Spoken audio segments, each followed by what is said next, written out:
welcome to the Tabletop Games blog topic discussion. Epic losses.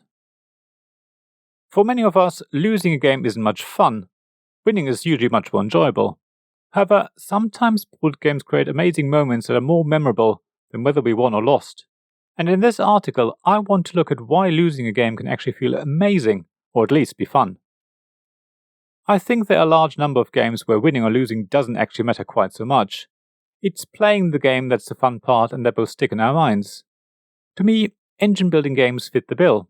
Of course, you want to build the best engine to win the game, but more often than not, it's really satisfying building your engine and then running it. I would argue that even when you lose an engine building game, you don't really care, as long as you've got an amazing engine going, one that you're really proud of, and almost want to save somehow and take home with you. Many map building games will give you a similar feeling of satisfaction or achievement. You get to decide where roads lead, or how the coastline of an island runs. You create something as you play and you're almost like a god. I guess it gives you a feeling of power, but it can also be about the aesthetic element of building a beautiful world. Also, creating a map without holes in Carcassonne can be very enjoyable. Being the one who draws the last tile that fits into a difficult gap can feel amazing, and it's your decision whether to plug that gap and maybe help someone else, or lay the tile to give you more points, which gives you a feeling of power again. World exploration games can also conjure up feelings of power or satisfy your need to make something positive happen. If you are able to successfully complete a difficult challenge, because you have previously collected the right resources, weapons, or whatever else you may have needed, makes you feel good. Your planning paid off, and you made the right decisions leading up to this big moment. In general, making decisions in games can often feel good. It's not unusual for people to enjoy being the so-called kingmaker. We do need a better word for this, by the way. Because they get to decide who ultimately wins, while they themselves have no hope of winning. However, even when you're not deciding who will come out victorious in a game, making decisions does give you a sense of control, which in your day-to-day life you don't feel you have. However, world exploration and many other games are also about another thing: escapism.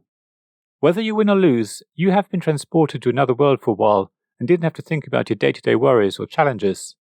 Even though you may have done all you could to win the game, ultimately your main motivation to play this game was to get away from the real world and immerse yourself into the world of the game, where you could be someone else for an hour or two.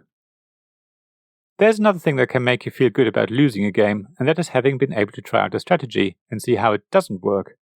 Being able to improve how you play a game and get better each time is very satisfying.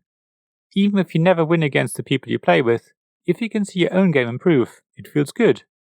You're constantly trying to beat your own high score, and every time you do, you have learned something new, and maybe you've learned something that you can apply to other games. Learning something tends to feel good, especially if you were able to work it out yourself. Lastly, but by no means least, is the enjoyment we get from playing with other people, be it friends, family, or people we've never met before. The social aspect is hugely important for many of us, and it doesn't matter whether we win or lose, as long as we had a chat, laugh, and generally a good time together. In fact, many games tell us more about the people we're playing with and allow us to find commonalities as well as differences, and learn what someone else enjoys or doesn't. It allows us to bond with these people, and that usually feels good too. So what about you? Do you remember losing really badly at a game, but having had the most fun in a long time? What are your biggest board game achievements that didn't lead to victory? I'd love to hear from you, so please leave your thoughts on the blog at tabletopgamesblog.com. Thank you for listening to this Tabletop Games blog topic discussion podcast.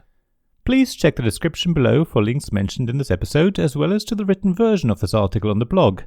If you enjoyed this episode, please subscribe, give us some stars, or leave a review. Please also tell your friends about me, and if you want to offer financial support, check out my Patreon and Ko-fi pages, links to which you'll find in the blog at tabletopgamesblog.com. So thank you again for listening, and I hope to see you again soon.